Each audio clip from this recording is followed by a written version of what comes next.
Liverpool has been shocked at the mad escapades of one or two well-known businessmen. On October the 11th, the Liverpool Daily Post carried a story of police travelling to Liverpool in search of the owner of a suspicious black leather bag that had been left in a London hotel. Our research has since uncovered an earlier advertisement calling for hotel guests to reclaim lost property at the Charing Cross Hotel. On the list was a curious surname, S.E. Mibrak. The net was beginning to close. A letter written in 1913 by Inspector John Littlechild, head of the secret department at the time of the murders, confirms that a team of detective officers was sent to America to interview a suspect. Yes, he was an American. He was a likely suspect, to use Littlechild's own words, to my mind, a likely one. And really, he doesn't enlarge much more on it than that. His suspect was not James Maybrick, but... Yes, he has got a Liverpool connection, which is very interesting. Another coincidence. Or had the police got the wrong man? On the night of the double murder, Jack the Ripper had been seen by various witnesses. Soon after, this sketch had appeared in the Daily Telegraph.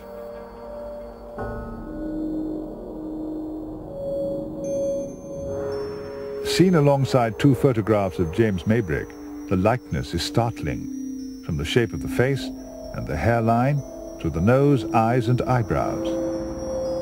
On the same day as the sketch appeared, this letter was sent to an unnamed witness. You thought yourself very clever when you informed the police. Now I know you know me. I mean to finish you and send your ears to your wife if you show this to the police or help them. You see, I know your address. It was signed Jack the Ripper, and document experts agreed that it was written in the same hand as the Dear Boss letter. The plain fact of the matter was that after 18 months, the final proof of the journal's authenticity had been as elusive as ever. The main hope was that somewhere another example of James Maybrick's handwriting existed, something that would finally prove the journal one way or the other. So far, extensive research had failed to unearth that vital link. But then something did turn up, something that nobody had bargained for. Just before we were due to go to press, we had another phone call from another bloke in Liverpool to say that he had a watch. I was at work talking to a couple of friends about watches. Somebody bought a watch and I said I had an 18-karat gold watch at home. And I bring it in to show them. I showed them how to open the back and the front, and we're looking in it, and the light from the window, you can see the scratching inside the back of the watch. And we thought, oh God, here we go, you know, pull the other one. Nobody's going to believe this. And in fact, we all thought what a dreadful liability this was going to be, because in fact, far from supporting the diary, we were afraid it was going to undermine it, because it looked like a forgery. Inscribed very faintly on the inner cover of the Victorian watch was, "I am Jack," James Maybrick's signature, and the initials of Jack the Ripper's victims, plus two more that the author of the diary had claimed he had killed in Manchester. Research to date had failed to discover these unreported murders, but their inclusion in the watch meant that the engraver was privy to highly confidential information.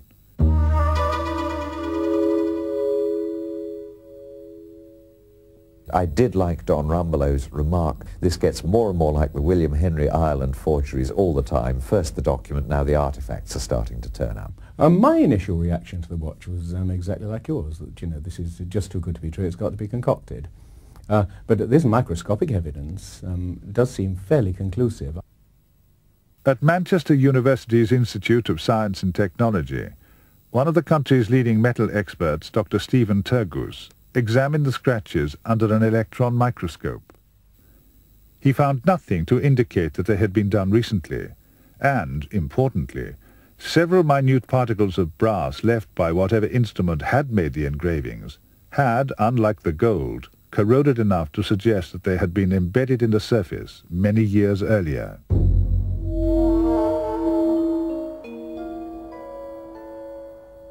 And of course these two tiny bits of corroded brass actually, which are visible under the electron microscope, do seem to indicate that, it could not be a forgery. Incredibly, however, it didn't end there. On James Maybrick's family crest, inscribed in Latin, was his personal motto. It reads, Tempus omnia revelat. Time reveals all. Whether the Sunday Times had revealed all was still debatable.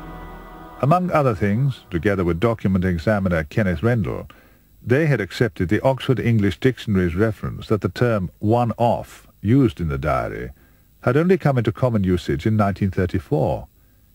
Had they found a fatal mistake?